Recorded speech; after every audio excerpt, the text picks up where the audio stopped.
My name is Rao Konidena. I used to work for the Mid-Continent Independent System Operator, MISO, which is similar to California ISO.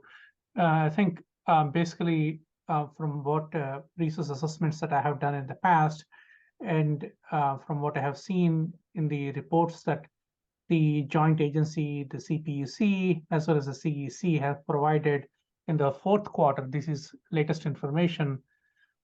The specific line that caught my eye in their executive summary is the projected need for contingency resources. Resources. These are resources that the California Independent System Operator would need in case of an emergency. That did not worsen compared to their first quarterly report. So this is in the fourth quarter. In addition to that, they acknowledge this joint agency report that came out in December, that there is 5,500 megawatts total of net qualifying capacity in September 2023. Bulk of which, as you might know, is storage, 4,500. But in addition to that, I think the CEC website, California Energy Commission website, did a energy storage survey, and they have said that California now has more than 6,600 megawatts of storage capacity, in addition to 1,900 coming online by the end of this year. So all in all, 8,500 megawatts of battery storage, which is dispatchable, is coming online by the end of 2023. Compared to Diablo, Diablo is basically like a 800-pound gorilla. It's not flexible. It cannot ramp up and down according to the demands of the California system, but batteries can. I want to move to the right side here on the slide because there is a draft California Energy Commission staff report that came out in September. And to my knowledge, there is no final report.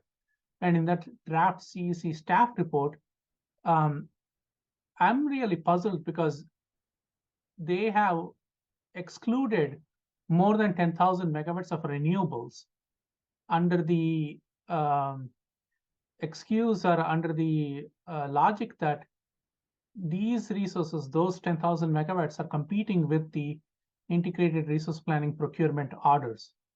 And that I find puzzling and illogical because all these resources are basically considered for capacity in the marketplace.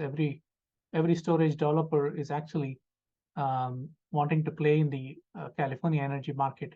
That is why we have almost 8,500 megawatts of storage getting connected to California by the end of 2023. In addition to that, in my research also, the draft CEC staff report is assuming 6 years for new renewable projects to interconnect, which is also puzzling to me because the new and improved regulations that are coming out of FERC, the FERC Order 2023, is actually going to penalize independent system operators like California ISO if they don't interconnect these projects much faster. And the estimates that I have seen from MISO NPJM are 1 to 2 years for new renewable projects to interconnect, not 6 years. And then finally, when the governor had initiated emergency alerts in September 2022, on September 6th, actually, California responded back with 4,800 megawatts of demand response. But this draft CEC report is only assuming 3,600 megawatts potential for California.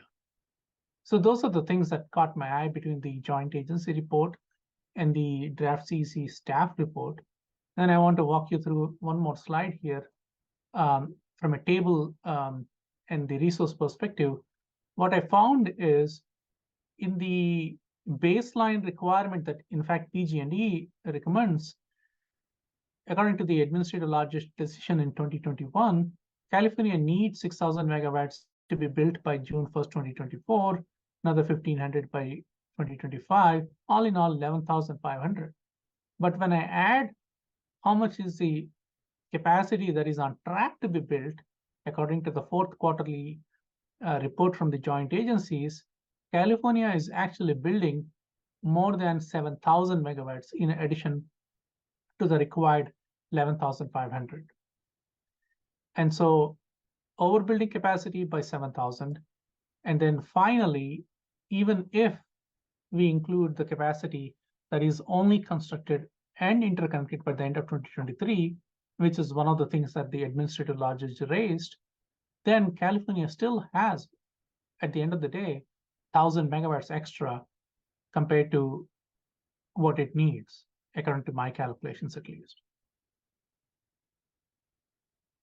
So California does not need Diablo, in my opinion.